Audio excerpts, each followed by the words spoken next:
In today's checklist, we're taking a closer look at what can be a dangerous chronic health issue, high blood pressure. በሕክምናው ግን ድንገት የሚባል ሞት አለ ወይ? አሁንም ለተመልካቾቻችን ያልሆነ ነገር እንዳልናገርም እፈራለሁ because any አዲስ ምልክት ሲመጣ ደም ቢለኩ ነው መመር Now, according to the CDC, it affects nearly half of all American adults, but a recent study still found that a lot of us don't even know that we have it. ምንድነው መነሻቸው? ደም ግፊት ወይም high blood pressure የሚያጋልጡ ነገሮች ፋክተሮቻቸው ምንድናቸው?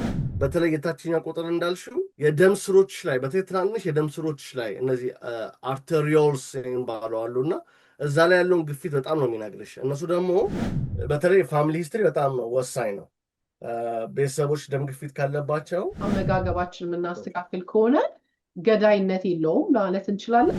አሁን ገዳይነት የለም ሳይሆን ኢፌክቱን እንቀንሳለን የሚለውን እነዚህ ነገሮችን ከያዝናቸው ተከባብረን እንኖራለን። ሰላም እንደምናላችሁ፣ ኪዲ ነኝ ከካናዳ። ዛሬም በሌላ ዝግጅት ተመልሰናል። እንግዳችን የኪዲ ኢትዮጵያ በሕክምና ዙሪያ በየጊዜው አፕዴት የሚያደርገን አዌርነስ የምንፈጥርበት ፕሮግራም ነው። ዶክተር ትንሽ ጠፋ ብሎ ነበረ፣ ፈተና ላይ ነበረ። እሱንም አጠናቆ ያው በድል ተመልሷል። ኮንግራጁሌሽን ማለት ፈልጋለሁ በእናንተ ፊት። በጣም ነው ደስ ያለኝ። ዛሬ ደግሞ እጅግ በጣም አስፈላጊ የሆነ ሁላችንም ማወቅ ያለብን በመካከላችን በዝምታ ብዙ ሰው ካጠገባችን ሲጨርስ ምንድነው ብዙ የምንወዳቸውን ሰዎች ስናጣ በምን እንዳጣናቸው እንኳን የማናቅበት ድንገት አሁን ከጊዜ በኋላ እየተለመደ የመጣ አባባል አለ። ደህና ነበር እኮ ትላንትና አይተነው ነበር እኮ ድንገት እኮ ነው የሞተው ይባላል። በሕክምናው ግን ድንገት የሚባል ሞት አለ ወይ? ከመኪና አደጋ ውጪ ከሌላ አደጋ ውጪ ሰው እንዴት ድንገት ሊሞት ይችላል የሚለውን ዛሬ የምናይበት ይሆናል። እስከ መጨረሻ አብራችሁን ቆዩ። ይሄንን ቪዲዮ ላይክ አድርጉት። ህይወት አትርፍ ቪዲዮ ነው ዛሬ የምንሰራው። ምናልባት ይሄንን በአጋጣሚ ያየ ሰው ህይወቱ የሚተርፍበት አጋጣሚ ሊኖር ስለሚችል በጣም ኢምፖርታንት ስለሆነ ይሄንን እንደው እለምናችኋለሁ ላይክ አድርጉት ሰው ጋር እንዲደርስ። ለቤታችን አዲስ የሆናችሁ ሰብስክራይብ ማድረግን አትርሱ። እስከ መጨረሻ አብራችሁን እንድትቆዩ ጋበዝኩኝ። መልካም ቆይታ ይሁንላችሁ። ዶክተር እንኳን ደህና መጣ። ትንሽ ጠፋ ብለን ነበረ። ስላየው ድጋሚ በጣም ደስ ብሎኛል። ደግሞ በጥሩ ዜና ስለተመለስክ ደስ ብሎኛል። እንኳን ደህና መጣ። እንኳን ደህና ጠበቅሽኝ። ተመልካቾቻችን በዚሁ ይቅርታ ስለጠፋሁባቸው፣ ግን ያው ትንሽ ከባድ ፈተና ስለነበር ያው ማንበብና ኮንሰንትሬሽን መውሰድ ስለነበረብኝ በዛ ጉዳይ ነው። እግዚአብሔር ይመስገን እሱንም ፈተናውን አልፌያለሁ። ከዚህ ቀጥሎ አሁን እንደማንጠፋ ቃል እንገባለን ከእግዚአብሔር ጋር። ዛሬ እንዳልሽው በጣም ወሳኝ ቶፒክ ነው የምናነሳው። ከመጀመሪያ በፊት ግን ራሴን ላስታውቅ። ስሜ ዶክተር ለቴራ ተርፋሳ እባላለሁ። የአንደኛ ዓመት የፋሚሊ ሜዲሲን ሬዚደንሲ ተማሪ ነኝ እዚህ አሜሪካ። ለተወሰነ ዓመት ኢትዮጵያ እዚህም በሕክምናው ዙሪያ ሰርቻለሁ። ላለፉት 10 ዓመታት በብዙ የሕክምና ፊልዶች ላይ ሳገለግል ነበር፣ ኢትዮጵያም እዚህም።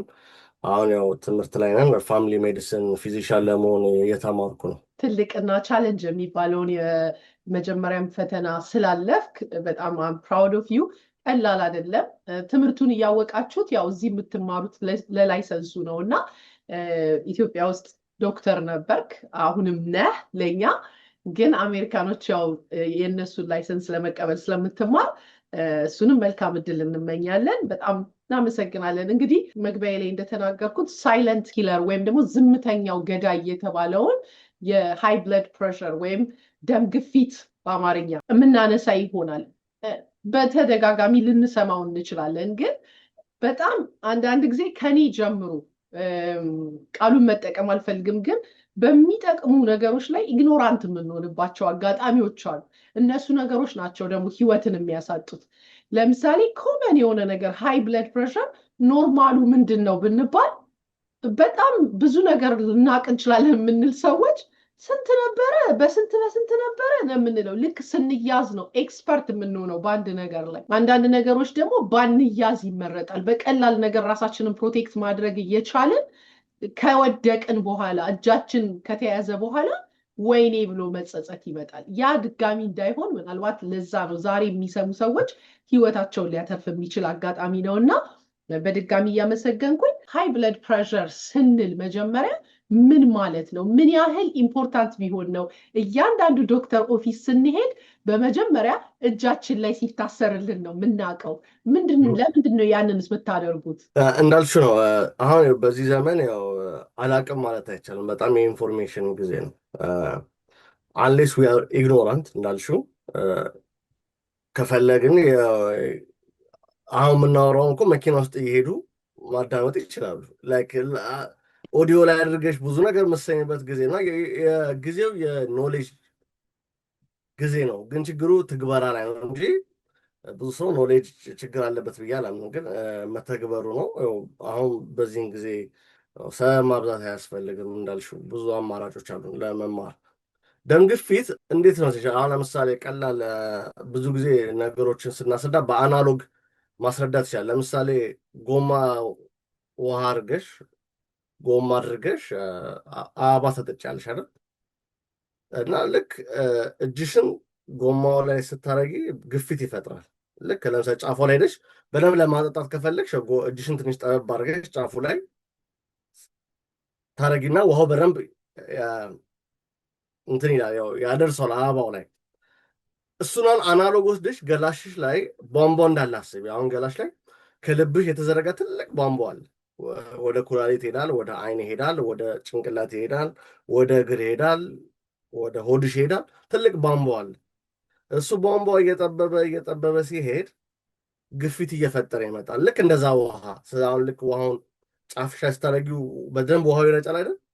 በዚህ ጊዜ ግን ቧንቧሽ የገላሽ ቧንቧ እየጠበበ ሲመጣ ተጓዳኝ አካሎች ላይ ግፊት እየፈጠረ ይመጣል። ይሄ ደግሞ እዛ አበባ ነው የምታጠጪው፣ እዚህ ደግሞ ገላሽ ላይ ነው ችግሩ እየመጣ የመጣውና ኩላሊትሽ ላይ ጫና ይፈጥራል፣ አይንሽ ላይ ጫና ይፈጥራል፣ ልብሽ ላይ፣ ጭንቅላትሽ ላይ፣ እግርሽ ላይ ሁሉ ላይ ጫና እየፈጠረ ይሄዳል። ስለዚህ የጫና ችግር ነው። ቧንቧው እየጠበበ ሲመጣ ግፊት እየፈጠረ ይሄዳል። ቧንቧ ደግሞ እንዲጠብ የሚያደርገው የግፊቱ እና የደም ቧንቧሽ ግፊት ሲበዛበት ራሱ እየተቀየረ እየጠነከረ ይመጣል። ለምሳሌ ልክ እንደ አሁን ግፊቱ ሲጨምር ግፊቱ እንዳያፈነዳው ራሱ ሪሞዴል ያደርጋል። ይሄ ቧንቧ ሪሞዴል እያደረገ ሲመጣ እየጠነከረ ይመጣል። እየጠነከረ ሲመጣ ግፊቱም እየጨመረ ይመጣል። ከዛ አንጻር ነው እና እንትኑ እየጠበበ ይመጣል። ቧንቧሽ እየጠበበ ይመጣል ከግፊቱ የተነሳ። እንዳልኩሽ ደግሞ ልክ እንደ አናሎግ ቅድም እንደወሰደው አበባ እንደማጠጣት የተለያየ የገላ ሁኔታ አካሎችሽ ላይ ግፊት እየፈጠረ ይሄዳል። ኩላሊት ላይ፣ አይን ላይ፣ እግሮችሽ ላይ፣ የሆድ ዕቃሽ ላይ ብዙ ቦታ ላይ ችግር እየፈጠረ ይመጣል። ስለዚህ ግፊት ልክ በዛ ግፊት ብቻ ስንለው አንዳንዴ ሰው ላይ ያረዳ ይችላል። ግን አሁን በቧንቧና በውሃ እንዳስኩሽ በዛ በደንብ መረዳት ይቻላል። የዶክተር ኦፊስ ስንሄድ ምን ያህል አስፈላጊ ስለሆነ ነው የመጀመሪያ ነገር የምታደርጉት? በአብዛኛው ምንም አይነት የህመም ሲምፕተሞች እንንገራችሁ ደማችንን ነው የምትለኩት እና የኖርማል የሚባለው የደም ልኬትስ ቁጥሩ ስንት ነው? ጥሩ ጥያቄ ነው። አሁን ቁጥሩ በ2025 አዲስ የወጣ ቁጥር አለ።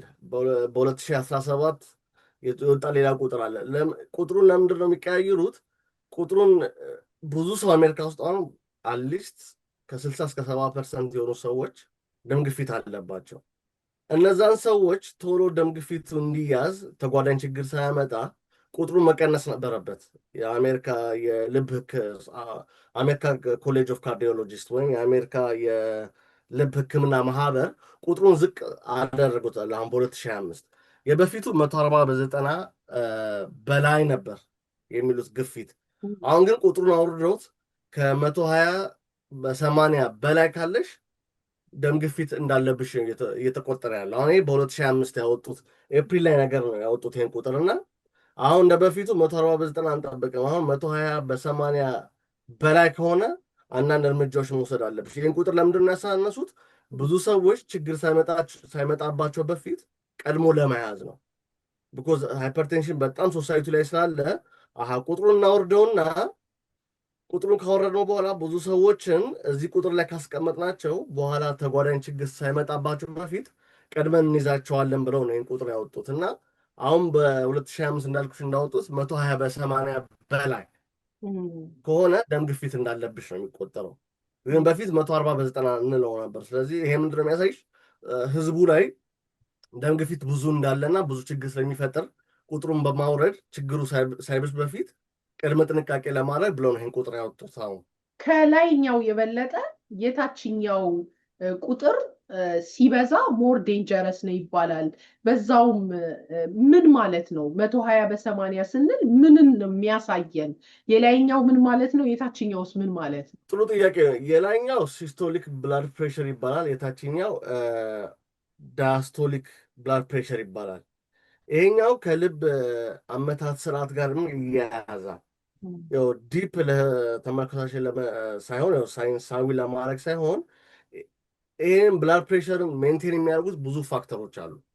በተለይ የታችኛ ቁጥር እንዳልሽው የደም ስሮች ላይ በተለይ ትናንሽ የደም ስሮች ላይ እነዚህ አርተሪዮልስ የሚባሉ አሉ እና እዛ ላይ ያለውን ግፊት በጣም ነው የሚነግርሽ። እነሱ ደግሞ ብዙዎቹ አካላዎች ለምሳሌ ኩላሊትሽ ጋር ስትሄጂ እነዚህ ትናንሽ የደም ስሮች አሉ። አይኖችሽ ጋር ስትሄጂ እነዚህ ትናንሽ ደም ስሮች አሉ። ጭንቅላትሽ ጋር ስትሄጂ እነዚህ ትናንሽ ደም ስሮች አሉ። እዛ ውስጥ ያለውን ግፊት በደንብ ሊነግረን የሚችለው የታችኛው ቁጥር ነው። የላይኛው ቁጥር ግን አብዛኛው ጊዜ ከልብ ከሲስቶሊክ ወይም ደግሞ የልብ የደም መርጨት ጋር ይያያዛል። ስለዚህ እነዚህ ሁለቱ ፓራሜትሮች ግፊትን አንደኛው ከልብ አመታት ጋር ያለውን ቁጥር ይነግርሻል። አንደኛው ደግሞ ታችኛው እነዚህ ትናንሽ የደም ስሮች ጋር ያለውን ግፊት ይነግርሻል። ሞር ኢምፖርታንት የሚያደርጋቸው እነዛ ትናንሾቹ ለምንድን ነው? ብዙዎቹ ያሉት ወሳኝ አካሎቻችን ላይ ናቸው። ኩላሊት ላይ አሉ፣ አይኖቻችን ላይ፣ ልቦቻችን ላይ ሳሉ እነዛ ትናንሽ የደም ስሮች ወይም እነዚህ አርተሪዮልስ የምንላቸው የእነሱን ግፊት በደንብ የሚነግረን የታችኛው ቁጥር ነው። ለዛ ነው ብዙ ጊዜ ስቴጂ የታችኛው ቁጥር ላይ ፎከስ የሚያደርጉት። ግን ዞሮ ዞሮ የላይኛውም ቢሆን የሚናቅ ነገር አይደለም። ሁለቱንም ነው ቁጥሩን ስናየው ሁለቱንም ነው የምናየው እንጂ አንደኛውን ብቻ አይተን አሃ ብለን ምንተው ነገር አይደለም። ግን ሞር ፎከስ ሕክምና ባለሙያዎች የሚያደርጉት የታችኛው ላይ ነው። መልካም። ይሄንን ቁጥር ስናይ የእድሜ ልዩነት አለው ወይ? ለምሳሌ ልጆቻችን ከ18 ዓመት በታች የሆኑ ወይም ህፃናት ላይ ወይም ደግሞ እድሜያቸው ትልልቅ አዛውንት የሆኑ ላይ በእድሜ ልዩነት አለው ወይ? ኖርማል የሚባለው ነው ወይስ ይሄ ቁጥር ለሁሉም ነው? አይ ልክ፣ በጣም ጥሩ ጥያቄ ነው። ይሄኛው ከ18 ዓመት እና ከ18 ዓመት በላይ ያሉ ሰዎች የሚመለከት ነው። ከ18 ዓመት በታች ያላቸው የራሳቸው ፓራሜትር አላቸው። ይሄ ቁጥር እነሱን የሚያካትት አይደለም። ይሄ የአሜሪካ ኮሌጅ ኦፍ ካርዲዮሎጂስት ከ18 እና ከ18 ዓመት በላይ ያሉትን ነው። ለእነሱ ለህፃናቶቹ ደግሞ የራሳቸው አሜሪካን አሶሲዬሽን ኦፍ ፔዲያትሪክስ ወይም የአሜሪካ የህፃናት ማህበር ያወጣው የራሱ ቁጥር አለው። እነሱም በሌላ ጊዜ ልንመለከታቸው ይችላሉ። ዛሬ ግን የምንመለከተው ከ18 እና ከ18 ዓመት በላይ ያሉትን ሰዎች የሚመለከት ፕሮግራም ነው። ግን እንዳልሽው ቁጥሩ ይለያያል ለህፃናትና ይሄ ግን ከ18 እና ከ18 ዓመት በላይ ላሉት የሆነ ቁጥር ነው። ይሄ ሃይፐርቴንሽን ብለህ ሜንሽን አድርገሃል። ይሄንን ቃል የምንጠቀመው መቼ ነው? ለምሳሌ ሃይፐርቴንሽን ስንል ከነዚህ ከ120/80 በላይ ለሆኑት ሰዎች ነው። እስቲ እሱ ንገረን። በጣም ጥሩ ጥያቄ። ይሄ አሁን ሰው ደም ግፊት አለበት ወይም ኖርማል ግፊት ያስፈልጋል። ይህን ጭንቅላታችን ነው። አንድ ደም ከልባችን ወደ ኩላሊታችን ወይ ወደ እግራችን በግፊት ነው የሚሄደው። ግፊት ወሳኝ ነው አለ። ሲበዛ ነው ችግር እየፈጠረ ያለው እና ያህ ቁጥር የሚነግረን ምን ያህል ነው። አሁን ከ120/80 በታች ከሆነ ኖርማል ግፊት አለብሽ ይባላል። ለምንድን ግፊት ያስፈልጋል? ደም ከልብሽ ወደ የተለያዩ አካሎች የሚሄደው በግፊት ስለሆነ ነው።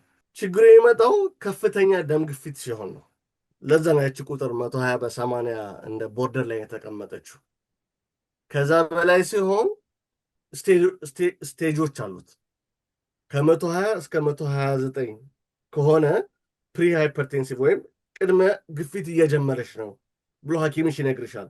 ስለዚህ አበላለሽን አስታኪ፣ ክብደት ቀንሺ፣ ሱስ ካለብሽ ሲጋራ አቁሚ፣ አልኮል መጠጪ ከሆነ አልኮል አቁሚ ብሎ የሚመክርሽ ሌቭል አለው ከ120 እስከ 129 ከ130 እስከ 139 ወይም ደግሞ የታችኛው ከ80 እስከ 89 ከሆነ ስቴጅ 1 ደም ግፊት አለብሽ።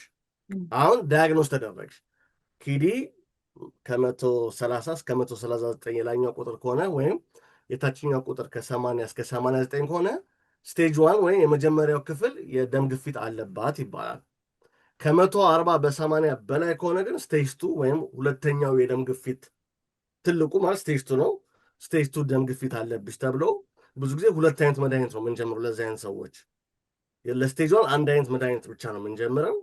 ከ140 በ90 በላይ ከሆነ ግን ሁለት አይነት መድኃኒት ነው የምንጀምረው። ስለዚህ እነዚህ ናቸው ክፍፍሎቹ። ስለዚህ በሐኪም ሲያይሽ ስቴጅ ያደርግሻል እና ከበዛ ነው ሕክምና የሚጀምርሽ። ሁለተኛ ነገር ደግሞ ደም ግፊት ሲኖርብሽ ሐኪሙ አስቀድሞ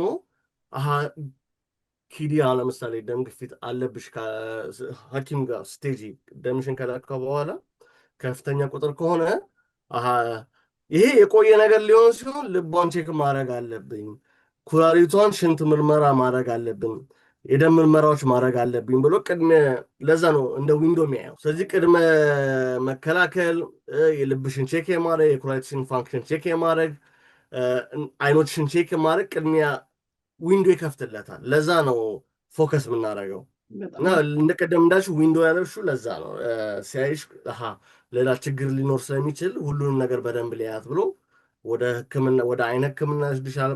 ደም ቀርቶ የኩላሊትሽን ፋንክሽን ቼክ ማድረግ ይፈልጋል። የልብ የአመታት ስርዓትሽን ማየት ይፈልጋል ሐኪሙ። ስለዚህ ለዛ ነው ዊንዶ የሚባለው። ምንድን ነው መነሻቸው? ለምሳሌ ለደም ግፊት ወይም ሃይ ብለድ ፕሬሸር የሚያጋልጡ ነገሮች ፋክተሮቻቸው ምንድን ናቸው? ጥሩ ጥያቄ። አሁን ወደ ቅድሙ ወደ ቧንቧው ምሳሌ እንሂድ። ቧንቧሽን ሊያጠነክሩት የሚችሉ ነገሮች ምንድን ናቸው ብለሽ ማሰብ ትጀምሪያለሽ። ቧንቧሽን ሊጎዳ እነዚህ ግድግዳውን በተለይ ግድግዳው ትልቁ ችግር። አሁን ግድግዳው እየጠነከረ ሲመጣ ነው ግፊቱ እየጨመረ ይመጣ። ስለዚህ ምን አይነት ነገሮች ናቸው ግድግዳው እንዲጠነክር የሚያደርጉት ብለሽ ከጠየቅሽ አንደኛው ሲጋራ ማጨስ የታወቀ ነው። አልኮሆል መጠጣት፣ ውፍረት፣ ስብ ሄዶ ግድግዳ ላይ ነው የሚለጠፈው እና ስብ ራሱ በጣም ወሳኝ ነው። ስብ ደግሞ ስትይ አበላል ጋር ይመጣል። ትክክል አበላል ካልበላን ስብ ገላችን ውስጥ እየጨመረ ሲመጣ ግድግዳ ላይ ችግር ያመጣል። ስፖርት ማንሰራ ከሆነ ሴደንተሪ ላይፍ ስታይል ዝም ብለን ቁጭ የምንል ከሆነ እንቅስቃሴ ስለሌለ ኮሌስትሮልም እየተከማቸ ይመጣል። እሱ አለ። ሰከንደሪ ደግሞ የምንላቸው ብዙ ጊዜ ኮመን አይደሉም፣ ግን ወጣቶች ላይ የምናየው ሰከንደሪ ደግሞ የሚባሉ አሉ። አንዳንድ እንደ ፊዮክሮሞሳይቶማ የሚባሉ አንዳንድ ግላንድ ላይ ችግር ያለባቸው ሰዎች ሊኖሩ ይችላሉ። የእንቅርት ችግር ያለበት ሰው ሆርሞኑ በጣም ሲጨምር ደም ግፊት ያመጣል። እነሱ ብዙም አይደሉም፣ ግን አሉ እነሱም። ስለዚህ ከምግብ ብቻ ጋር አይደለም። አንዳንድ ሌላ የኩላሊት ችግር ያለበት ሰው ኩላሊቱ ቀድሞ ከመጣ ችግሩ ደም ግፊት ሊያመጣ ይችላል። ስለዚህ የተለያዩ አይነት ፋክተሮች አሉ። አብዛኛው ሰው ግን እንዳልኩሽ የዳይት ችግር፣ የስብ መጠራቀም፣ ሲጋራ፣ አልኮሆል፣ ውፍረት መጨመር፣ ክብደት መጨመር ጋር ነው አብዛኛው የአሜሪካ ሕዝብ ደም ግፊት ያለበት። እነዛ ወደ ከ8% 9% የሚባሉት የእንቅርት ችግር፣ የአድሪናል ግላንድ ችግር ያለባቸው ሰዎች ይኖራሉ። ግን አብዛኛው የአሜሪካ ሕዝብ ከላይፍ ስታይል ሞዲፊኬሽን ችግር ጋር አበሻም ጨምሮ ማለት ነው። በዘርስ ይመጣል? በጣም ይመጣል። በዘር ላይ የሚመጣው አብዛኛው ጊዜ እድሜያቸው ገፋ ሲል በዘር የሚመጣ በተለይ ፋሚሊ ሂስትሪ በጣም ወሳኝ ነው። ቤተሰቦች ደም ግፊት ካለባቸው አንቺን ደም ግፊት የመምጣት እድሉም ከፍ አለ። በዘር ውስጥ እንዳለ ካወቀ መከላከል ይቻላል። እነዚህ ነገሮችን ማስወገድ አለበት። ሙሉ በሙሉ ላይከላከል በዘር ከመጣ ሙሉ በሙሉ ላይከላከል ይችላል። ግን እነዚህም እንዳልኳቸው አሁን እነዚህ ውፍረት፣ ስብ፣ አልኮሆል፣ ሲጋራ፣ ሴደንተሪ ላይፍ ስታይል ያልናቸው ሪስኮችን መቀነስ ይችላል እና የሚነሳበትን ደም ግፊቱ የሚመጣበትን እድሜ መጨመር ይችላል። በ60ዎቹ በ70ዎቹ እንዲመጣ ማድረግ ይችላል። እነዚህን ግን አሁን ያልኩሽን ሪስክ ፋክተሮችን ማይከላከል ከሆነ ግን በ20 ዓመቱ በ30 ዓመቱ ደም ግፊቱ ሊታይ ይችላል ልጁ ላይ። የደም ግፊት በጣም ክፋቱ በቁም እየሄደ ያለን ሰው ትላንትና ተጫውተህ ስቀህ አብረህ ብዙ ነገር አሳልፈ ደህና አደር ብለኸው ጠዋት እንዳታገኘው የሚያደርግ ባህሪ ያለው በዛም ይመስለኛል ስም የተሰጠው። ለምን ሳይለንት ኪለር ተባለ ወይም ዝምተኛው ገዳይ ለምን ተባለ የሚለውንም ጨምረህ እንድትነግረኝ የምፈልገው። ሰው ድንገት እንዴት ይሞታል? ሰውነታችን የራሱ የሆነ አሰራር አለው። ድንገት ሸት የሚያደርግበት አጋጣሚዎች አሉ ወይ? ይሄ ሳይለንት ኪለርስ አንዱ ነው ወይ? እስቲ ስለዚህ ንገረን። ለምሳሌ ጉንፋንን ብትወስጂ ብርድ ብርድ ይልሻል፣ አፍንጫሽ ይዘጋጋል፣ መዋጥ አትችይም።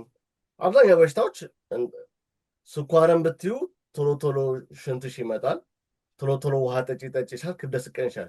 ደም ግፊት ግን ምልክት አይሰጥሽም። ለዛ ነው ሳይለንት ኪለር የተባለው። አሁን እኔና አንቺ ኖርማል ነው፣ ግን አሁን ብንለካ ደም ግፊት ሊኖርብን ይችላል። ኮስ እንደዛ ነው። በቃ ሳይለንት ነው፣ ምንም ምልክት ቀድሞ አይሰጥሽም።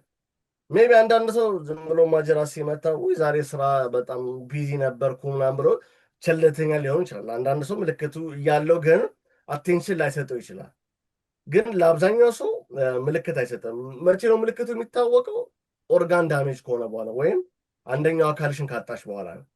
አይንሽ ከታወረ በኋላ ወይም ከፍተኛ ስትሮክ መቶሽ ፓራላይዝ አንደኛው አካልሽ ሲሰንፍ ማለት ነው። ወይም ደግሞ አንፎርቹኔትሊ ሞቶ ስታገኘው አንድ ሰው በልብ ድካም ምክንያት። ግፊቱ አይደለም እኮ የሚገለው፣ ግን ግፊቱ ልብሽ ላይ ጫና ፈጥሮ የአመታት ስርዓትሽን ያዛበዋል። የዛን ጊዜ ማታ ተኝቶ ጠዋት ሞቶ ታገኘዋለሽ። ቢኮዝ ልብሽ ጊዜ አይሰጥም፣ ሀርት አታክ የምንለው ማለት ነው። ወይም ደግሞ ከፍተኛው ደግሞ ሌላ ደግሞ ትልቀኛው የቧንቧ ኤኦርታ የምንለው በደም ግፊት በተነሳ ለህይወት ሊሰነጠቅ ይችላል። የዛን ጊዜ ደምሽ ውስጥሽ ፈሶ ራሱ ሊሞት ይችላል። እና ደም ግፊት ያለባቸው ሰዎች አንፎርቹኔትሊ ደም ግፊት እንዳላቸው የሚያውቁት ችግር ከተፈጠረ በኋላ ነው።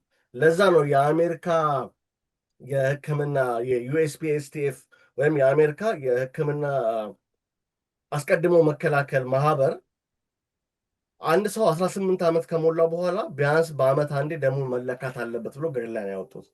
ስለዚህ አሁን እኛ ጋር ሲመጡ 18 ዓመት የሞላቸው ሰዎች በአመት አንዴ አትሊስት በአመት አንዴ ቢኮዝ እነሱም በአመት አንዴ የሚመጡት ወጣቶች ስለሆኑ ብዙ ችግር ስለማይኖርባቸው የዛን ጊዜ ደም መለካት ግዴታ ነው።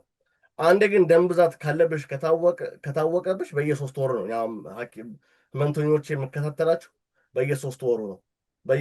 በየ3 ወሩም ስከታተላቸው እንትን ሰጣቸዋለሁ፣ ወረቀት ሰጣቸዋለሁ። ጠዋት አንዴ እንዲለኩ ማታ አንዴ እንዲለኩና የ3 ወሩን ሎግ ይዞ ይመጣሉ እኔ ጋር። ይሄም እንደሚጠቅመኝ ሐኪም ጋር ብቻ ሲመጡ አንዳንዴ ስለሚደነግጡ ደማቸው ከፍ ሊል ይችላል። እውነተኛ ደም ግፊታቸውን አይነግረኝም። ስለዚህ ይህን ወረቀት ስሰጣቸው ቤታቸው በራሳቸው ኮንፈርት ስለሚጽፉት አትሊስት የ3 ወሩን ይነግረኛል። የ3 ወሩን አቨሬጅ ወስድና አሪፍ እየተከታተሉ ከሆነ የምታደርጉት ነገር ጥሩ ነው፣ ቀጥሉበት። በደንብ ደግሞ ኮንትሮል ካልሆነ አብረን ተነጋግረን ምን መቀየር እንችላለን ብለን እንወያያለን።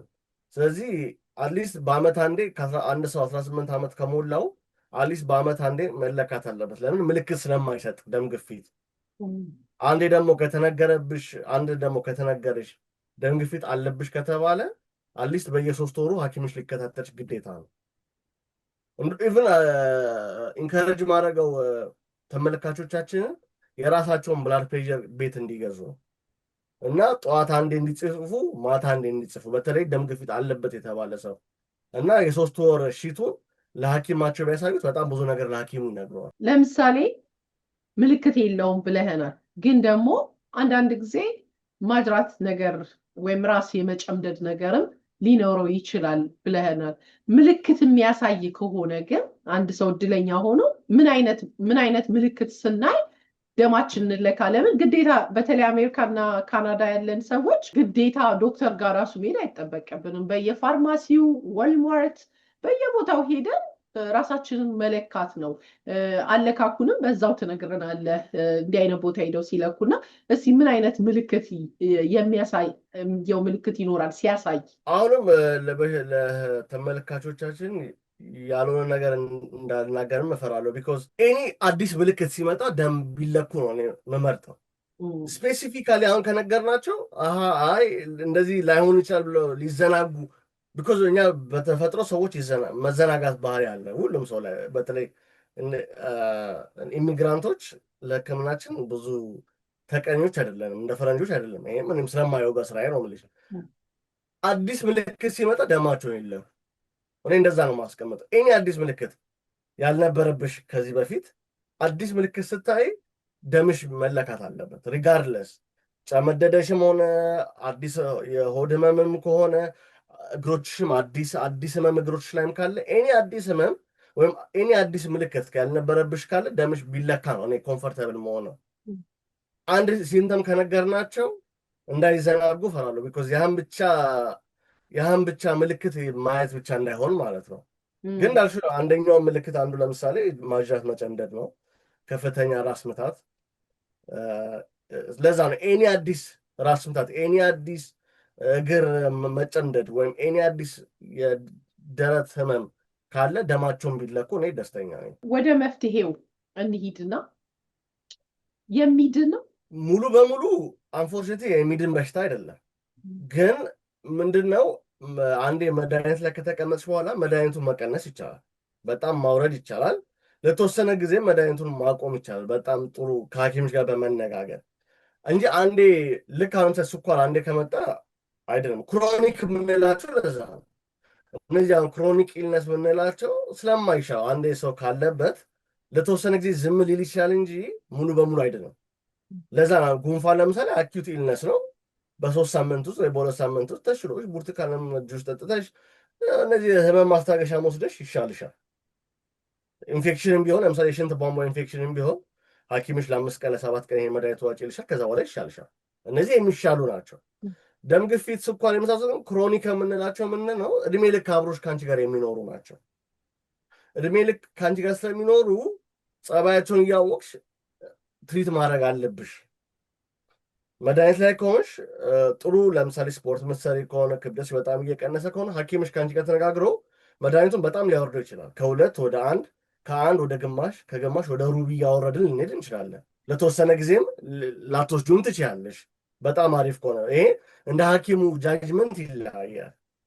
ግን ደም ግፊት ክሮኒክ ኢልነስ የተባለው ምክንያቱ ለምንድነው? እድሜ ልክ ከኛ ጋር አብሮ ስለሚኖር ጸባዩን አውቀን ብንንከባከበው እሱም ገላችን ላይ የሚያመጣውን ጉዳት ይቀንሳል። በጣም አደገኛ ነገር እንደሆነ ነግረህናል። መቆጣጠር ወይም አመላቸውን አውቆ ተስማምቶ ተከባብሮ መኖርም እንደሚቻልም ነግረህናል።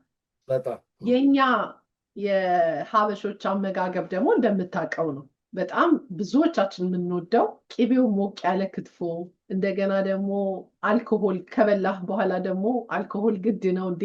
ጥሬ ስጋ ተበልቶ ከአመጋገብስ ጋር ምን ያህል አልኮሆል ነግረህናል። እና ግን አመጋገባችንስ በትልቁ የምታስጠነቅቁትስ የጨዋስ ጉዳይ እንዴት ናት? እስቲ እሱን ንገረን በደንብ። በጣም ጥሩ። አንዳንድ ሰው ሰምተሽ ከሆነ ከጨውን ጀምርና የእንትን ጨው የሂማሊያ ጨው በጣም አሪፍ ለደም ይወራል እነዚህ ሶሻል ሚዲያ ላይ። ወይም ደግሞ እንትን አንድ ቅጠል ናቸው ሞሪንጋ ቅጠል በጣም አሪፍ ነች፣ እሷን ስለ ደም ግፊት። እነዚህ ምን ሚስ ኢንፎርሜሽን ናቸው። ጨው ከሂማሊያ ገዛሽው ወይም ከአፍዴራ ከአፋር አመጣሽው ሶዲየም ነው፣ የተለየ ሶዲየም አይደለም። የኢትዮጵያ ሶዲየም ወይም ሂማሊያ ወይም ደግሞ ሲሳልት የምትዩ የተለየ ሶዲየም አይደለም። ገላሽ ሪስፖንድ የሚያደርገው ለአፋሩ የተገኘው ጨውም ለሂማሊያም የተገኘው ሶዲየም ነው። ስለዚህ አንዳንዴ እነዚህ ያልሆነ ዜናዎች መከታተል አያስፈልግም። ሌላ ሰፕሊመንቶች ለምሳሌ ሞሪንጋም ከሆነ እንደ ተጓዳኝ መውሰድ ይቻላል እንጂ ሰብስቲቱሽን መሆን አይችሉም። ወይም ለክኒን በክኒኑ ፋንታ ሊሆኑ አይችሉም። ግን እንደ ተጨማሪ ከሐኪም ጋር አሁንም ማስጠንቀቅ የምንፈልገው ከሐኪም ጋር ለምን አንዳንድ እነዚህ ቅጠላ ቅጠሎች ወይም ሞሪንጋ የምትዩ ከደም ግፊቱ ክኒን ጋር ኢንተራክት አድርገው የደም ግፊቱን የደም የመቀነስ ባህሪ ሊቀንሱ ስለሚችሉ መጠንቀቅ ያስፈልጋል። ዋቴቨር ሰፕሊመንትስ የምንወስደው ከሆነ አንደኛ ለሐኪም መናገር፣ ሁለተኛ ደግሞ ከምንውጠው መድኃኒት ጋር ኢንተራክት አለማድረጉ ቼክ ማድረግ ነው እንጂ አትውሰዱ አንልም። ሞሪንጋም ሆነ ወይም ሌላ ነገር መውሰድ ካለባቸው ሐኪማቸው አናግረው እንደ ተጨማሪ ሰፕሊመንት መውሰድ ይችላሉ። ጨው ግን ምንድነው በቀን አትሊስት ከ2.5 ግራም በታች መውሰድ አለብን ነው ተብለን ሐኪሞች የሚነግሩን። ብዙ ጊዜ ለበሽተኞች እንደዚህ ለህመምተኞች 2.5 ስትያቸው ይከብዳል ቁጥሩን ለማወቅ። ስለዚህ ብዙ ጊዜ ጨው ቀንሱ ነው የምንለው። አንዳንዴ ደግሞ የሚቻላቸው ከሆነ ጨው ሙሉ በሙሉ ማውጣት የሚችሉ ከሆነ ዳስ ኦኬ። በሌላ ቅመም መተካት የሚችሉት ከሆነ ዳስ ኦኬ። ግን ጨው ቀንሱ ነው የምንለው። በቬግ ወርድ ነው ጨው ቀንሱ የምንለው፣ ግን ቁጥሩ ከ2.5 ግራም ነው። ይሄ ደግሞ ምን ያህል ህመምተኞቻችን 2.5 ግራም በቀን ለክተው ምናምን አይ ቲንክ ከባድ ይመስለኛል ለህመምተኞች። ስለዚህ ሙሉ በሙሉ ጨው መተው ከቻሉ ዳስ ቬሪ ናይስ ስቴፕ። አበላል የአበሻ አበላል ያልሽው በተለይ ብዙ ጊዜ አበላል ችግር መኖሩ የምታውቂው በቦርጭ ነው። አንድ ሰው ጥሬ ስጋ ስለበላ ወይም ደግሞ የተለየ ምግብ ሬጅመን ስለጀመረ ችግር አለው ብዬ አላስብም። ግን ችግሩ የምታየው የስብ ላይ ነው። ለዛ ነው በየአመት አንዴ የደም ልኬታችን ወይም በአመት አንዴ ሐኪም ጋር ግዴታ የምንለው ለዛ ነው። የዛን ጊዜ ሐኪም ጋር ስትሄጂ ደምሽን ሲወስዱ የኮሌስትሮል መጠንሽን ያያል፣ የቦርጭ ልኬትሽን ያያል። ሜትር አለው ይለካል። ሜትርን ወስድና የአንድ ሰው የሆዱ ልኬት ምን ያህል ነው የሚለውን ኮንሲደር እናደርጋለን። ለሴቶች 35 ኢንች ነው፣ ለወንዶች 45 ኢንች ነው። እሱን ራሱ ኮንሲደር እናደርጋለን። ስኳሩን ቼክ እናደርጋለን። ለዛ ነው ምግብ ብቻ ሳይሆን ተጓዳኝ ገላሽ ላይ የሚያመጣውን የቦርጭ የስብ ክምችት የቦርጭ እነሱ ራሱ ኮንሲደር ማድረግ እንችላለን እንጂ ቤዚካሊ ጥሬ ስጋ መብላት ችግር አለበት አለው ወይም ደግሞ ብዬ አላስብም። ኦፍኮርስ ሲጋራና አልኮል ሙሉ በሙሉ ከለክላለሁ፣ ቢኮዝ እነሱ የታወቁ ችግር ስለሆኑ ነው። አበላል ግን ቼክ የምናደርገው ምን ያህል ስብ ገላሽ ላይ ተጠራቀም የሚለውን ነው። ምግቡ አይደለም ችግር እኮ ምግቡ ተጠራቅሞ ችግር ሲፈጥር ነው ገላሽ ላይ ተጠራቅሞ ስቡና። ለዛ ነው በአመት አንዴ አትሊስት ሐኪም ጋር ሄዶ ኮሌስትሮላችንን ስኳራችንን ቼክ መደረግ አለበት የምንለው። አበላላችን ምን ያህል ገላችን ላይ ችግር ፈጠረ፣ እሱም ደግሞ ተጓዳኝ ደም ግፊትና ስኳርን ያመጣል የሚለውን ነው። አልኮሆልና ሲጋራ ግን ሙሉ በሙሉ መተው ያለባቸው ናቸው። ምንም ጥያቄ ወደኋላ ወደፊትም ማለት የምንልበት ጉዳይ አይደለም። ስለዚህ ዛሬ ላይ ዶክተራቸው ተጠንቀቅ፣ ደምህ ከፍ ብሏል፣ አበላልህን አስተካክል ብለው ሲነግራቸው በተለይ ደግሞ መጠጥ የሚጠጡ ሰዎች ማወቅ አለባቸው። መጠጥ አቁም ከተባለ ማቆም አለባቸው ብለህ ነው የምታምነው? አሁን መጠጥ እሱ ብቻ አይደለም። አሁን አዳዲስ ጥናቶች እንደሚያሳዩት መጠጥ ራሱ ለአይምሮ ለዲሜንሻ ራሱ የማጋለጥ ቻንስ አለው። ልብ ላይ ብቻ አይደለም፣ አይምሮሽ እየፈዘዘ ይመጣል። አይምሮሽ ደግሞ ከፈዘዘ ምንም አገልግሎት የሰጠሽ አይደለም። መጥፎነቱ እሱ ነው። እና ብዙ ችግሮች ስላሉ ሙሉ በሙሉ ማቆም ሲጋራና ኤኒ ሱስ ባይዘው አሁን እኛ ሲጋራና ሱስ ና እንጂ አሜሪካ ሀገር አሁን ካናቢስ ሊጋል ነው፣ ሊጋላይዝድ ሆኗል። አሁን እኔ በሽተኞች አብዛኛዎቹ ካናቢስ ይወስዳሉ ሊጋላይዝድ ስለሆነ፣ እሱ ራሱ ችግር ነው። እና ቬፕም ተጀምሯል። አሁን ኢትዮጵያ ምን እንዳላላቅም እንጂ እዚህ ሀገር አሁን ሲጋራ ታጭሳለህ? አይ ሲጋራ አልችልም ግን ቬፕ አደርጋለሁ ይላል። ቬፕ ራሱ ችግር ነው። ኤሌክትሮኒክ መሆኑን ብቻ ነው እንጂ የሚያዩት ስቲል ገላሽ ላይ ሴም ኢፌክት ነው እያመጣ ያለው። እና እነዚህ በተለይ ከተፈጥሮ ውጭ የሆኑ ነገሮች ባይደረጉ። ምግብ ተፈጥሮ ነው ትበያዋለሽ፣ ዳትስ ኦኬ። ግን ከተፈጥሮ ውጭ የሆኑት ላይክ አልኮሆል፣ ካናቢስ፣ ቬፕም ሆነ ሲጋራ ር አንቲ ቱ ዩር ኔቸር። ስለዚህ ባታረጊያቸው የሚመረጡት። ቅድም በጣም የሚያስገርም ነገር ስትለን ያዳመጥኩት ደም ግፊት በራሱ አይደለም የሚገለን። ደም ግፊት ችግር በመፍጠር ነው ሌሎች ኦርጋኖች ላይ ሰውነታችን አስጨንቆ ከጥቅም ውጭ የሚያደርገው ብለህናል። በተለምዶ ስትሮክ መታው ሲባል እንሰማለን እና ምን ቁጥር ላይ ሲደርስ ነው ወደ ስትሮክ ወይም ደግሞ ሌሎች ኦርጋኖችን ዳሜጅ ወደ ማድረግ የሚደርሰው? የትኛው ቁጥር ላይ ነው? በጣም ጥሩ ጥያቄ ነው። አብዛኛው ጊዜ ደም ግፊት ኢመርጀንሲ የሚሆንበት ጊዜ አለ። ኢመርጀንሲ የምንለው ብዙ ጊዜ ከ160 ትልቅኛ ቁጥር ከ160 ሲሆን ጌታቸው ደግሞ ከ100 በላይ ሲሆን ኢመርጀንሲ ሲቹዌሽንስ ገብተሻል ማለት ነው።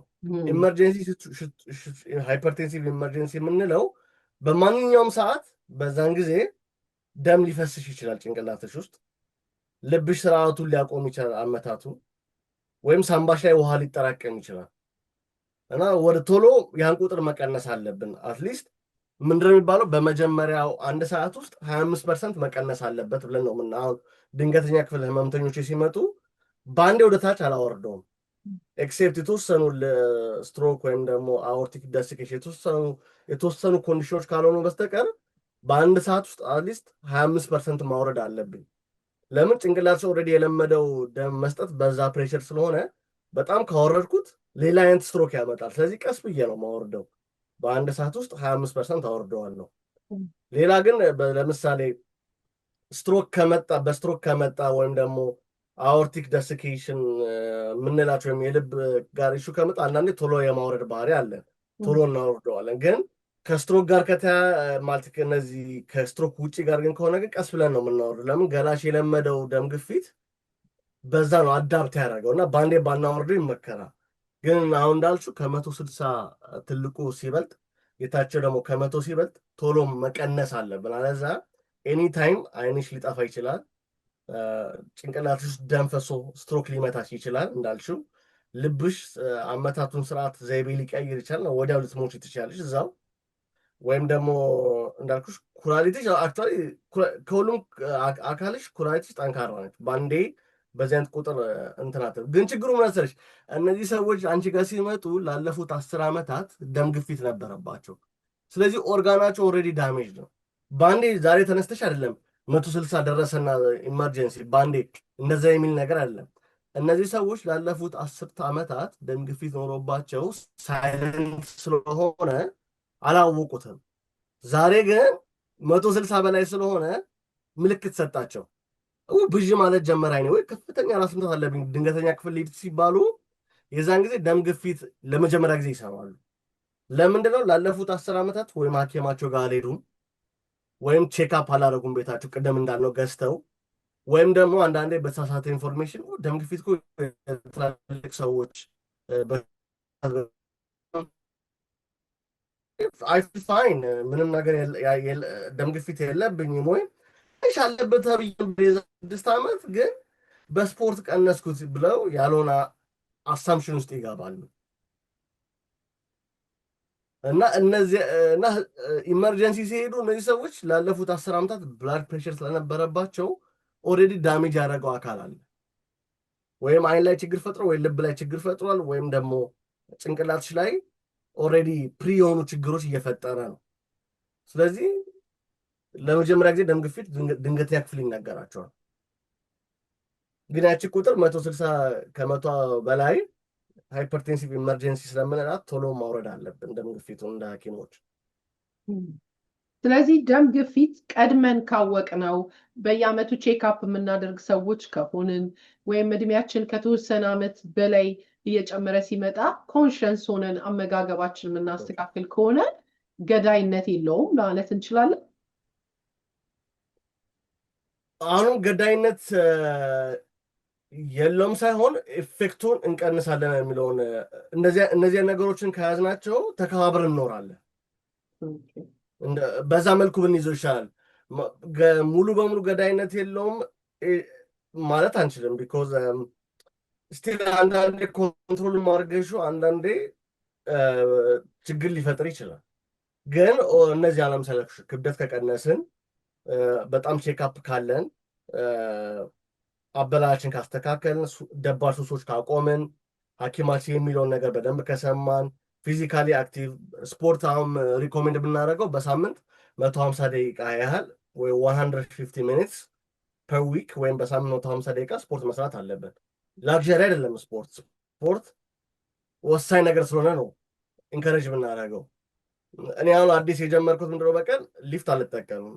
መስሪያ ቤት ፎቅ ብቻ ነው የምጠቀመው። ይህን ደግሞ ያየሁት ከሌሎቹ ሐኪሞች ናቸው ሳያቸው። የልብ ሐኪም ሁሌ ሳየው ደረጃውን ነው የሚጠቀመው እና ይሄ ነገር በቃ ብዬ ሊፍት አሁን አልጠቀምም። ስቴፖች በጣም እጨምራለሁ። በጣም ቶሎ ቶሎ መንቀሳቀስ እሞክራለሁ። አትሊስት 10,000 ስቴፕስ ወይም 10,000 ስቴፕስ በቀን ለጂም ካልሄድኩ አትሊስት 10,000 ስቴፕስ ለማድረግ እሞክራለሁ። ወይም ወጥቼ ወክ 30 ደቂቃ ወክ ሳረግ አትሊስት 5,000 ያደርጋለሁ። ከከሳት ደግሞ ተወሰነ ዝም ብዬ ራውንድ ሳረግ ወይም ህመምተኞች ስጠይቅ ሌላ አንድ 5,000 ከመታው የቀን ኮታይን 10,000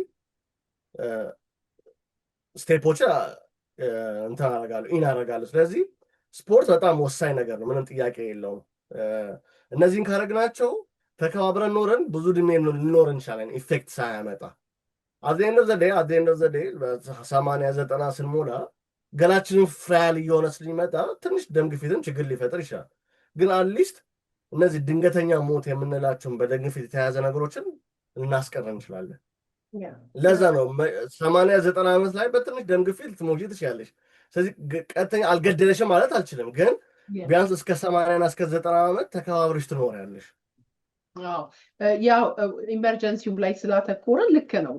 ወጣት ሆነ ድንገት በስትሮክ ወይም በሌላ ነገር አጓጉል ነገር እንዳይደርስ ፕሪቬንት ማድረግ ከተቻለ እሱ ትልቅ ነገር ነው ብዬ ነው የማስበው። ዶክተራቸው ነግሯቸው ሃይ ብለድ ፕሬሸር አለብህ ተብለው መድኃኒት የጀመሩ ሊኖሩ ይችላሉ። ብዙ ሰው ይኖራል ብዬ አስባለሁ። ስለዚህ ስለነሱ ደግሞ እናንሳና ዋናው አሁን የነገርከን አንተ የላይፍ ስታይል ነው መበላት ያለባቸው። ጨውን በአንደኛ ደረጃ ሁላችሁም ዶክተሮች የምታስቀምጡት ነው። አንተም አሁን ነግረህናል። ጨው ከተቻለ እንደውም ባይበላ የሚባልበት ሁኔታ አለ።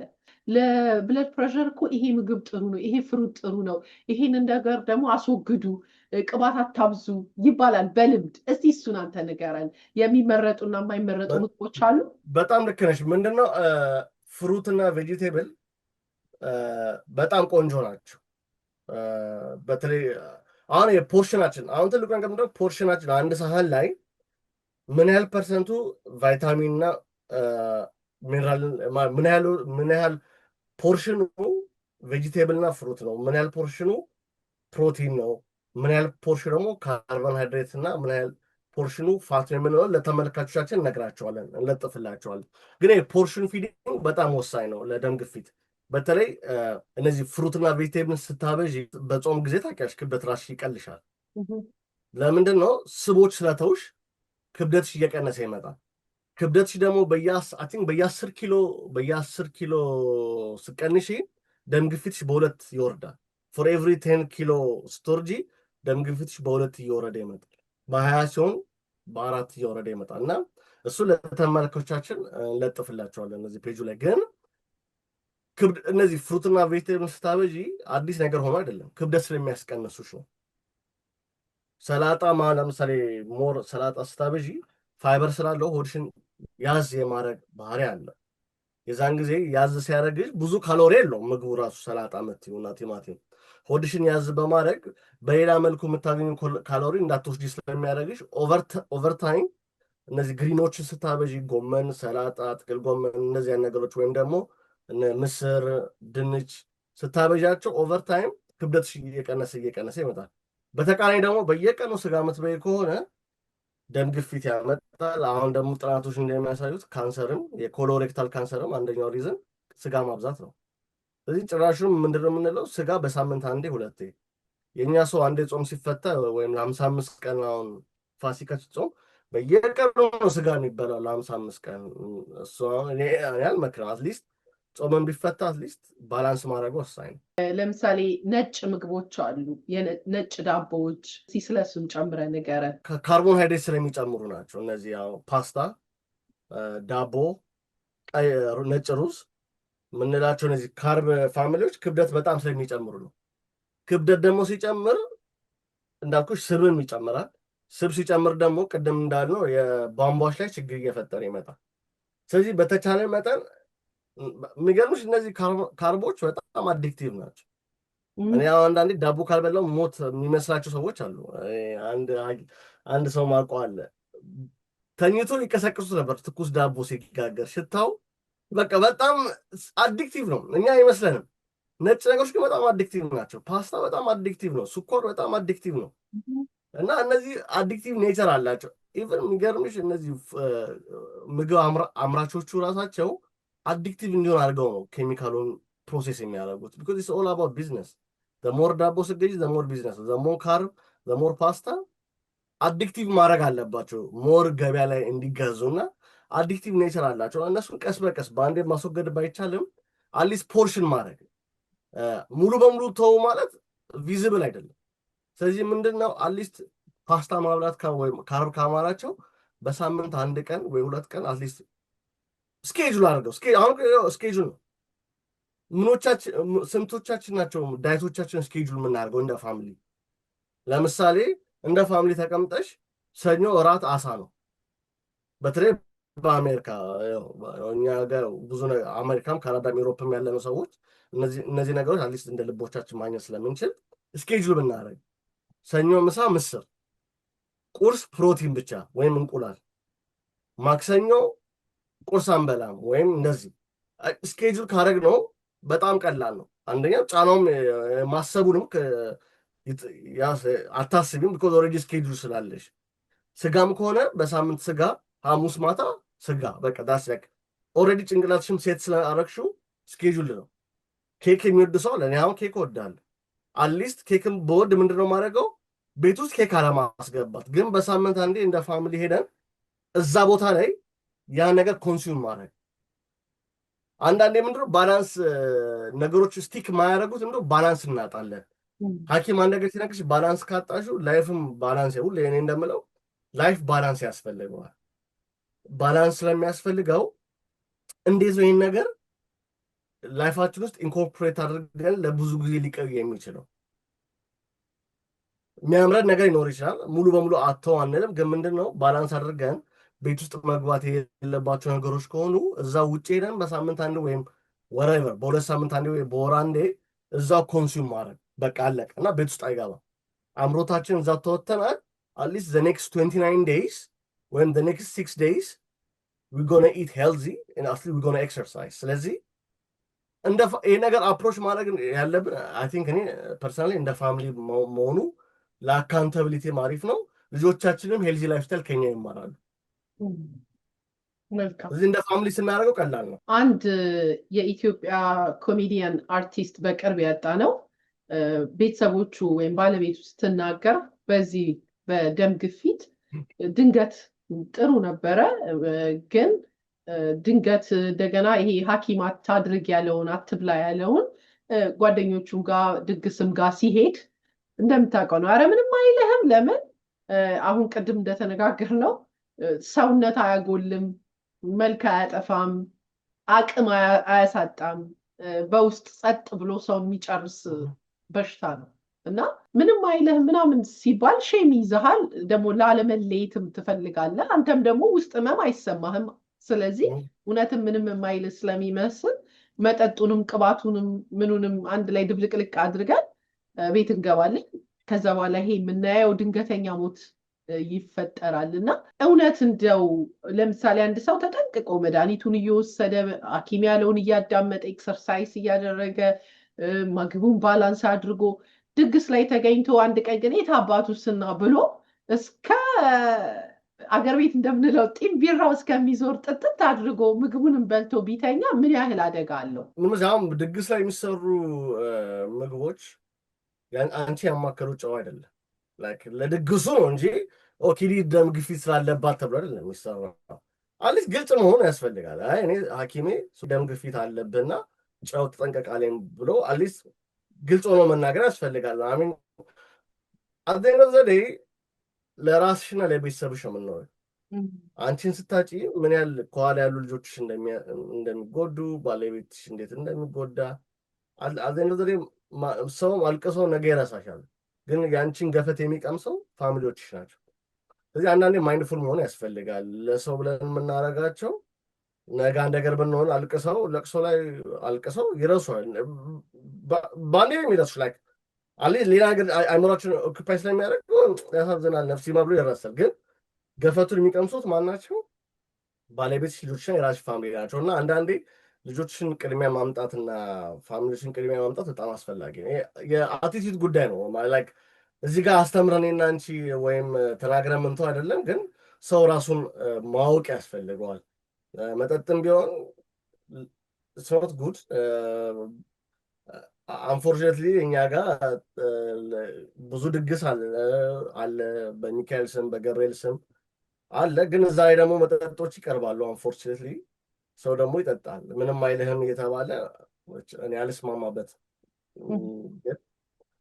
የሰው ባህሪ ነው። አንዳንዴ እኛ እዚህ ጋር አስተምረን መተው አንችልም። ግን ምንድን ነው የምንነግረው? እነዚህ ነገሮች ለጤናክ ጥሩ አይደሉም፣ ባታረጋቸው ይመረጣል። ለድግስም የሚደረጉ ምግቦችን ጨው አንተን ያማከል አይደለም። ለበረከት ትንሽ ትወስጂ ትችላለሽ፣ ግን ጢምቢራሽ እስከሚበዛ እንዳልሽው ማድረግ ቤንዝል ማፍሰስ ነው እሳት ላይ እና አንመክርም። ሪስክ አለው ያ እና በተለይ ደግሞ ሁለተኛ ደግሞ ምንድነው አትሊስት ሐኪም የነገረሽን መድኃኒት ደግሞ በአግባቡ መውሰድ። መድኃኒቱን እየወሰዱ የሚኖሩ ሰዎች ልክ እንደ ማንኛውም ሰው ኖርማል ላይፍ ሲመሩ እመለከታለሁ። ኢቭን ከጨው አንጻር አንዳንድ ጊዜ ያልበዛበት ሊበሉ ይችላሉ፣ በአብዛኛው ጊዜ ላይበሉ ይችላሉ። ግን በአጋጣሚ ደግሞ እንዳልከው ቁርጥ አድርገው መጠጥን፣ ሲጋራን፣ እነዚህ አደገኛ የሚባሉትን ነገሮች ትተው ነገር ግን ድግስም አልፎ አልፎ ሲሄዱ በቤታቸው ምንም አይነት ጨው ስለማይመገቡ ተመግበው በሰላም ብዙ ዓመት የኖሩ ሰዎችንም ተመልክቻለሁኝ። ባላንስ ስንል ይሄ ነው ማለት እንችላለን። ሙሉ በሙሉ አሁንም እኮ ቅድም ተናገርናል። ሙሉ በሙሉ ጨው መተው ሳይሆን 2.5 ግራም የሚለው ፎርሙላ አለች አነስተኛ። ግን ላይክ አብዛኛው ጊዜ ባላንስ ያለው ለዛ ነው። ላይክ አብዛኛው ጊዜ ጨው ማትበይ ከሆነ ድግስ ላይ ትንሽ ለበረከት ያህል ብለሽ ብትቀምሺው እና አትሊስት መድኃኒትሽን በትክክል እየወሰድሽ ከሆነና ሌሎቹ ፊዚካል ኤክሰርሳይዝ አክቲቭ ከሆንሽ ሰው ቢግ ዲል። ግን ሌላውን ነገር ሳትወስጂ ሐኪም ያለሽን መድኃኒት ሳትወስጂ ራሽን ሳትጠብቂ ድግስ እየሄድሽ በቃ ዝም ብለሽ የምትመገቢ ከሆነ ሰው ኤቲካልም አይደለም። ግን መድኃኒታቸውን በትክክል የሚወስዱ ሰዎች፣ ፊዚካሊ አክቲቭ የሆኑ ደባል ሱስ የሌለባቸው ሰዎች ለበረከት ያህል ትንሽ ቢወስዱ እና አትሊስት ፎሎ አፕም ስላላቸው እንደዚህ አይነት ሰዎች ምንድን ናቸው? አዌር ናቸው። ሐኪማቸውን ይከታተላሉ። በየቀኑ ደማቸውን ይለካሉ ቤታቸው። ኢትዮጵያ እሱ የተለመደ አይደለም። አሁን ያ አርቲስት ቤቱ አለ ሃይሊ ዳውት ቢኮዝ ውድም ነው እንትኑ ውድም ነው መሳሪያ። ሁለተኛ ደግሞ ወጣትም ስለሆነ ላያስበው ይችላል። ነው ላይክ ይሄ እኮ የትላልቅ ሰው በሽታ ነው ከ60 ዓመት በላይ ብሎ ሊዘናጋ ይችላል። ግን እንደዚህ አይነት ሰዎች ቤታቸው በየቀኑ የሚለኩ ከሆነ ሐኪም ያላቸው የሚከታተሉ ከሆነ በጣም ፊዚካሊ አክቲቭ የሆኑ ሰዎች ለበረከት ያህል አንድ ቢያደርጉት ነው ቢግ ዲል። ላይክ እንዳለው ባላንስ ነው። አንድን ምግብ ረፉም ስንል እንዳለው አትሊስት 6ቱን ቀን አሪፍ ከበላሽ 7ኛ ቀን ለአንድ ሚል ጥብሱት ሰው ቢግ ዲል ቢኮዝ ባላንስ እያደረግሽ ነው። አሁን ችግሩ እንደው ባላንስ ማያደርግ ሰው ወይም ትልቅ ቦርጭ ያለው ሰው በየቀኑ ድራፍት እየጠጣ በየቀኑ ቁርጥ እየበላ እንዴት ነው የሚኖረው? ነው ባላንስም አይደለም። ይህንን ፕሮግራም በብዛት አሜሪካና ካናዳ ያሉ ሰዎች ይመለከቱታል። ኢትዮጵያም እንደዛው። ሶስቱ እነዚህ ሀገራት ተከታታይ በአራተኛ ደረጃ ነው። አውሮፓ ያሉ ተመልካቾቻችን በርቱ። ለማንኛውም ግን ተሸንፋቸዋል። በአራተኛ ደረጃ ነው። ግን በአንደኛ ደረጃ አሜሪካና ካናዳ፣ ኢትዮጵያ ነው እነዚህ ሶስቱ የሚመለከቱት ተመልካቾቻችን እና አሜሪካና ካናዳ ደግሞ እንዳልከው አክሰሱ አለ። ወልማርት ሄደ ዶክተሮቻችን የሚጠቀሙበትን መሳሪያ መግዛት እንችላለን። ውድም አይደለም ሲጀመር ማለት ነው። $100 ምርጥ የተባለ መለኪያ የምትገዛበት አጋጣሚ ነው ያለው። አይ መግዛት አልፈልግም የሚሉ ደግሞ ግሮሰሪ ሊያደርጉ ወልማርት ሲሄዱ ፋርማሲው አጠገብ አለ። የድራግ ስቶሮች በነፃ ነው ሄደው።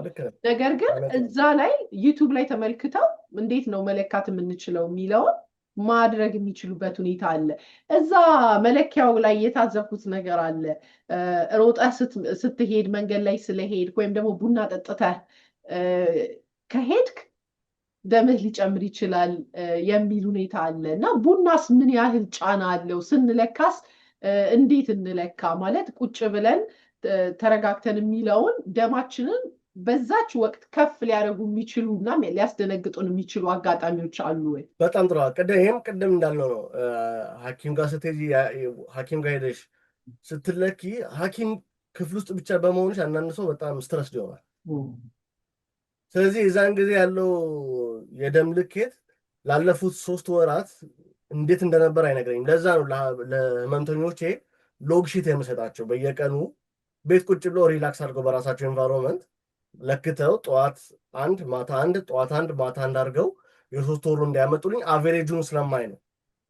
ሐኪም ጋር ሲመጣ አንድ ሰው ሊደነግጥ ይችላል። ወይም ሐኪም ቢሮ ከመምጣታቸው በፊት ሁሌም እንደምንላክለው ቡና ከጠጡ አትሊስት 30 ደቂቃ መቆየት አለባቸው። ቢኮዝ ቡና ስጠጪ የልብ አመታትሽ ይጨምራል። የልብ አመታትሽ ሲጨምር ደም በጣም ከልብሽ ይሄዳል። ይሄ ደግሞ የላይኛውን ቁጥር ይጨምራል። ስለዚህ የውሸት ቁጥር ይነግረናል። በደንብ ላይ አኪሬት የሆኑን አይነግረንም። የሚመከረው ይሄ እንዳልኩሽ የሰልፍ ሞኒተር ቤት መሳሪያውን ገዝተን ራሳችን ሜዥር አድርገን ለሐኪማችን አቬሬጁን ወረቀቱን ብናሳየው አንደኛው ተመራጭ እሱ ነው። አለዛ ደግሞ አይ እኔ ሰዓቱም የለኝም ትዕግስቱም የለኝም ማድረግ የማይል ሰው አትሊስት 30 ደቂቃ ቡና ከጠጣ አንዴ ይለካው፣ እንደገና ደግሞ ከ30 ደቂቃ በኋላ እንደገና አንዴ ይለካው። በአንድ ሜዥር ብቻ አንለውም እና ሐኪም ቢሮ ከመሄድ ቡና ባይጠጡ ወይም ደግሞ እንደዚህ አይነት ሱፐር ማርኬት ከመሄዳቸውና ሜዥር እንደሚያደርጉ የሚያውቁት ከሆነ ቡናና ሲጋራ አትሊስት ምንድነው አትሊስት 30 ሚኒትስ ከወሰድ እሱን ከጨረሱ በኋላ መጠበቅ አለባቸው ከመለካታቸው። ግን ቤስት እኛ የምንመክረው ሰልፍ ሞኒተሪንግ ቤት መሳሪያውን ገዝተሽ ራስሽ ብትለኪ ነው ሞር በራስሽ ኢንቫይሮንመንት እውነተኛውን ቁጥር የሚነግረን። እጅግ በጣም ጠቃሚ ቆይታ ነበረን። ምናልባት ሳላነሳ ያለፍኳቸው ጥያቄዎች ሊኖሩ ይችላሉ። ምናልባት እሱን ማንሳት ከቻለን ከመጨረሳታችን በፊት አንድ 7 ውሸቶች ያወጣኋቸው አሉ ስለ ደም ግፊት። እሱን ዝም ሊስት ናቸውና ተመለካቾቻችን እሱን ውሸት ካለ አትሊስት ለማጥራት ይሞክሩ። አንደኛው ውሸት ብዙ ሰው የሚለው ደም ግፊት ስሜቴን አመጣ ወይም ይሄ ምልክት በደም ግፊት ነው የመጣው ብሎ ሊዘናጉ ይችላሉ። ቅድም እንዳልነው ሳይለንት ኪለር ነው። አንደኛ ውሸት ሃይ ብላድ ፕሬሸር ኦልዌይስ ኮዝስ ሲምፕተም ወይም ደም ግፊት ሁልጊዜ ምልክት ይሰጣል የሚለው ውሸት ነው። ይሄ ቅድም እንዳልነው ይሄ ውሸት ነው። ለምን? ደም ግፊት ሳይለንት ኪለር ነው፣ ምልክት አይሰጥም። ብዙ ጊዜ ምልክት የሚሰጠው መቼ ነው? አንድ ነገር ዳሜጅ ካረገ በኋላ፣ አይናችን ከጠፋ በኋላ፣ ስትሮክ መቶን ሽባ ከሆንን በኋላ፣ ወይም ደግሞ በድንገት አንድ ሰው ከሞተ በኋላ፣ ወይም ደግሞ ኩላሊታችን ተነክቶ እግሮቻችን አባብጠው ባይዞ ዳያሊሲስ ብዙ ሰዎች ዓለም ላይ ዳያሊሲስ በሳምንት 3 ዳያሊሲስ የሚያደርጉት አንደኛው ችግር ደም ግፊት ነው። ደም ግፊታቸውን አይቆጣጠሩም፣ ኩላሊትን ከጥቅም ውጭ ያደርጋል። ከገ ዳያሊሲስ ዲፔንደንት ሆኛለሽ። በሳምንት 3 ሄደሽ ኩላሊትሽ መታጠብ አለበት። ስለዚህ እነዚያ ምልክቶች ከሰጠ በኋላ ነው ደም ግፊት እንደኖረ የምናውቀው እንጂ መጀመሪያ ምልክት አይሰጥም። ለዚህ ደግሞ ጥሩ ነገር ያልነው አትሊስት በአመት አንዴ ከ18 ዓመት በላይ ከሆነ በአመት አንዴ አትሊስት መለካት ያስፈልገዋል። እድሜያችን ደግሞ እየጨመረ ሲመጣ ራሳችን መሳሪያውን ገዝተን ብንለካ የሚለው መፍትሄ ነው። ሁለተኛው ውሸት ትላልቅ ሰዎች ብቻ ናቸው ደም ግፊት ያለባቸው ብሎ የሚያምኑ ሰዎች አሉ። ይሄ በጣም የተዛባና ውሸት ነው። አሁን እያዩ የመጣሁት እኔ አሁን 18 ዓመት 20 ዓመት ያላቸው ልጆች አሁን ደም ግፊት እየመጣ ነው። ለምንድነው? ላይፍ ስታይላቸው ተቀይሯል፣ አበላላቸው ተቀይሯል። ኤክሰርሳይዝ አያደርጉም። ብዙ ጊዜ ቲቪ ወይም ጌም ላይ ነው የሚያሳልፉት። ላይፍ ስትረስ እየመጣ ነው። ብዙ ሰው ከ18 ዓመቱ ከእናቱ ቤት ይወጣል፣ የራሱን ላይፍ ይጀምራል። ፋይናንሻል ስትረስ አለ፣ ኤክሰርሳይዝ አያደርጉም እና ብዙ ነገሮች አሉ። ስለዚህ ለእነዚህ ሰዎች ጥሩ መፍትሄ የሚሆነው ምንድነው? ገና ከ18 ዓመት በኋላ ከህፃንነታችሁ ጀምሮ ቅድም እንዳልነው እንደ ቤተሰብ ነው ይሄ ነገር። ልጆች አንቺ ኤክሰርሳይዝ ስታደርጊ ሳያዩ አሁን የኔ ልጆች ኤክሰርሳይዝ ያደርጋሉ። ለምን? እናታቸውን ስለሚያዩ። ቲቪ ከፍተን አትሊስት ዩቲዩብ ላይ አሉ። አሁን እኮ ምንም ሪዝን የለም። ቲቪ ከፍተሽ ኤክሰርሳይዝ የ15 ደቂቃ በጣም ፋስት ኤክሰርሳይዝ አለ። ልጆችን ጠርተሽ ሁላችን ምኑ ተሰብስበን ኤክሰርሳይዝ እና ፋንም ነው። ልጆቹን ቫልዩ እያስተማርሻቸው ነው። የኤክሰርሳይዝ ቫልዩ ፍሩት ስታቀርቢላቸው ምንድነው ሄልዚ ነው ስትያቸው ሄልዚ መሆናችሁን ያውቃሉ። እንደ ፋሚሊ ወጣችሁ በሳምንት አንዴ በርገር ስትበይ ይሄ ነገር ሄልዚ አይደለም፣ ግን አትሊስት በሳምንት አንዴ ያደረግነው the last 6 days we were eating healthy የሚለውን ነገር ሪኢንፎርስ ታደርጋለች። ስለዚህ ወጣቶችም አሁን በጣም እየተጠቁ ስለሆነ ይሄ ነገር ሊያስቡበት ይገባል። ሶስተኛ ደም ግፊት ትክክል ከሆነ በኋላ መድኃኒቱን ማቆም ይችላል የሚለው ውሸት ነው። ቀደም እንዳልነው ሙሉ በሙሉ ማቆም እንኳን ባይቻል በጣም መቀነስ ይቻላል። ይሄን ደግሞ ከሐኪም ጋር በመነጋገር ነው እንጂ ራሳችን ማቆም አንችልም። ስለዚህ ሶስተኛው ውሸት ይሄ ነው። አራተኛው ውሸት ጤኛ ስለሆንኩ ደም ግፊት የለብኝም። ይሄ ቀደም ነው። ይሄ አበሻዎች ጡንቻ ስላለኝ ወይም ደግሞ ወጣት ስለሆነ ስላማረብኝ ቁመና አይ ደም ግፊት የለብኝም ብሎ መዋሸት ነው። መዋሸት ስለሚኖር መጠንቀቅ ያስፈልጋል። ቢኮዝ ስላማረብኝና ጡንቻ ስላለኝ ደም ግፊት የለብኝም ማለት በጣም ውሸት ነው። ለዛ አትሊስት በአመት አንዴ ሐኪም ጋር መሄድ። አምስተኛው ውሸት ሲሳልት ወይም ደግሞ ሂማሊያ ሳልት ወይም ቅድም ደግሞ ሞሪንጋ ሻይ ለደም ግፊት ፍቱን መድኃኒት ስለሆነ መድኃኒት ማዋጥ አያስፈልግም የሚል ውሸት ነው። ይሄ እንዳለው ቅድም ተጨማሪ ማድረግ ይቻላል እንጂ የደም ግፊትን መድኃኒት ቦታ አይተካም። ስለዚህ ተመልካቾቻችን ሐኪሞቻችሁን በማናገር whatever supplement የምትወስዱትን ሜክ ሹር ኢት ዳዝንት ኢንተራክት ዊዝ ሜዲኬሽን ወይም ደግሞ ከመድኃኒቱ ጋር ኢንተራክት አለማድረጉን በደንብ ማወቅ ያስፈልጋል። ብታረጉትም ተጨማሪ ነው እንጂ አይተካም መድኃኒቱ። ስድስተኛው መድኃኒት ብቻ ደም ግፊትን መቆጣጠር ይቻላል ማለት ነው። ይሄ ውሸት ነው። ለምን? ሜዲኬሽን ፕላስ ላይፍ ስታይል ወይም ሜዲኬሽን በተጨማሪነት ቅድም ያልናቸው ደባል ሱስ፣ ኤክሰርሳይዝ ማድረግ፣ ክብደት መቀነስ፣ ስትረስ ፍሪ የሆነ ላይፍ መኖር ያስፈልጋል። መድኃኒት ብቻ ለውጥ አያመጣም። በተጨማሪነት እነዚህ ላይፍ ስታይሎችን ማድረግ ያስፈልጋል የሚለውን ነው። ሰባተኛው ደሜ ትንሽ ከፍ ስላለች ችግር የለውም ብሎ አሁን ብዙ ሰው በእኛ ፋሚሊም ደሜ ትንሽ ከፍ ስላለች ችግር የለውም ብለው የሚያስቡ ሰዎች አሉ። ችግሩ ትንሽ መሆኗ ችግር የለውም፣ ግን እሷን ትንሽ ከፍ ያለችው ለ10 ዓመት ወይ ለ5 ዓመት ከፍ በዛች ትንሽ ከፍታ እንኳን ዳሜጅ ያመጣል። ግዴታ ቁጥሩ ከፍ ማለት የለበትም። ቅድም እንዳልኩሽ አሊሽ 120 በ129 ያቺ ፕሪ ሃይፐርቴንሲቭ ለ10 ዓመት እንኳን ብትቆይ ዳሜጅ ታመጣለች። ትንሽ ከፍ ብላም ማለት ነው። እና አንዳንድ ቁጥሩ ብቻ አይደለም ትንሽም ከፍ ብሎ ለብዙ ዓመት ሲቆይ ችግር ያመጣል። ስለዚህ ትንሽ ከፍ ማለቷ ራሷ እንደ ችግር ቢያዩት ብዬ ነው የምመክረው። ትንሽ ብቻ ከፍ ስላለች ስናቲንግ ብለው እንዳይዘናጉ። የመጨረሻው ውሸት ምንድን ነው? ኦልሬዲ ብለናል። ኸርባል ሬሜዲስ ካን ሪፕሌስ ብላድ ፕሬሸር ሜዲኬሽን ወይም ደግሞ እነዚህ የተፈጥሮ መድኃኒቶች እንደ ሞሪንጋም ወይም እንደ ጥቁር አዝሙድ የመሳሰሉትን መድኃኒትን መተካት ይችላሉ የሚለውን ሐሰት ነው። ስለዚህ ተመልካቾቻችን እነዚህ ሐሰት ውስጥ ራሳችሁን ካገኛችሁ ሆፕፉሊ እነዚህ ትንሽ ኢንፎርሜሽኖች ይጠቅሟቸዋል ብዬ አስባለሁ። መልካም። እኔ ሁለት ነገር ይቀረኛል ከመሰነባበታችን በፊት። የመጀመሪያው ለተመልካቾቻችን ቻለንጅ መስጠት ፈልጋለሁ። በተለይ ደግሞ ብዙ ጊዜ ወይም አመት ያለፋችሁ ወይም ደግሞ አመት የተጠጋችሁ ደማችሁን ያልተለካችሁ ይህን የምታዳምጡ ተመልካቾች በሙሉ እድሉ እያላችሁ ማለት ነው። አሁን ወልማርት ሄዳችሁ ዕቃ ገዝታችሁ ዝም ብላችሁ ዞር ብላችሁ ሳታዩት የምትወጡ አላችሁ። ስለዚህ እስቲ ይሄን እድል ያላችሁ አመትም ባይሆናችሁ ሂዱና ተለኩ እና በሚቀጥለው ፕሮግራማችን ትነግሩናላችሁ። ይሄን ቻለንጅ ቼክ እንዲያደርጉ ወይም የዶክተር ቀጠሮም ካላቸው አንዳንድ ጊዜ ምናልባትም ለሆነ ለቆዳ ነገር ወይ ለሆነ ነገር ከሄድክ ቼክ ላያደርጉክ ይችላሉ ካልጠየቅ በስተቀር የውስጥ ህመም ካልሆነ እና እሱንም ዶክተራችሁን ጋር የሜዳ አጋጣሚ ካላችሁ ደማችሁን እንድትለኩ በማለት ይሄንን ቻለንጅ መስጠት ፈልጋለሁ። በመጨረሻ ማንሳት የምፈልገው ለብዙ በሽታ መንስኤ ነው ብላችሁ እናንተ ዶክተሮች የምታነሱት ስትረስ ወይም ጭንቀትን ነው። እኛ ደግሞ በተለምዶ ደሜን አታፍላው እንላለን ስንናደድ ማለት ነው። እና ይሄ ደም መፍላት የእውነት ብስጭትስ ምን ያህል ጫና ያመጣል በሃይ ብለድ ፕሬሸር? ሃይ ብለድ ፕሬሸር ብቻ አይደለም።